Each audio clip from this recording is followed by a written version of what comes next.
இன்ஸ்டாகிராமில் பார்த்தா வந்தேன். நான் பயந்தே வந்தேன். என் பேர் விக்னேஷ், நான் ராஜபாளையத்துலேருந்து வரேன். மொபைலில் பேசும்போது ஹார்ட்வேர் சாஃப்ட்வேர் எல்லாமே டு எல்லாமே சொல்லித்தரேன்னு சொன்னாங்க. சரியா சொல்லித்தரேன்னு சொல்லிட்டாங்க. எப்படி நம்ம கற்றுக்க போகிறோம், எப்படி புரிய வைப்பாங்க அப்படின்னு சொல்லி தெரியாமல் தான் வந்தேன் நான். அதுக்கப்புறம் தான் சாஃப்ட்வேர் ஒரு ஆள், தியரி கிளாஸுக்கு ஒரு ஆள் எடுத்துக்கிட்டு இருந்தாங்க. 3 பேர் மாறி மாறி எடுத்துக்கிட்டு இருந்தாங்க. எது டவுட் இருந்தாலும் ஃபஸ்ட்டு ஹேண்ட்ஸ்கில் சொல்லி கொடுத்தாங்க. ஹேண்ட்ஸ்கில் எப்படி வரப்போதும் பார்த்துக்கிட்டு இருந்தேன். கூட இருந்து எது வருது வரல, தப்பாக பண்ணாலும் கூட இருந்து ரைட் பண்ணாங்க. எத்தனை தடவை சொன்னாலுமே மூஞ்சி சுழிக்காமல் திரும்ப திரும்ப டவுட்டை கிளியர் பண்ணிட்டே இருந்தாங்க. தியரி கிளாஸ் இல்லைனா இப்போ தியரி கிளாஸ் எடுக்கிறாங்க, ஒரு செக்ஷன் எடுத்தாங்க அப்படின்னா அதை நம்ம எப்படி செக் பண்ணணும்.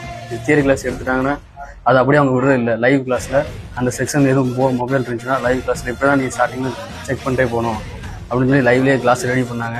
சாஃப்ட்வேர் கிளாஸுமே அதே மாதிரி தான். ஒரு இப்போ எஃப்ஆர்பி லாக் எடுக்கிறது, ஃப்ளாஷ் பண்ணுறது எல்லாமே இப்போ கற்றுக் கொடுத்தாங்க. அதை எப்படி நம்ம லைவாக ரெடி பண்ணுறது லைவ்லேயே ரெடி பண்ணி காமிச்சாங்க. தங்குற இடம் நான் ராஜபாளையத்துலேருந்து வரேன்.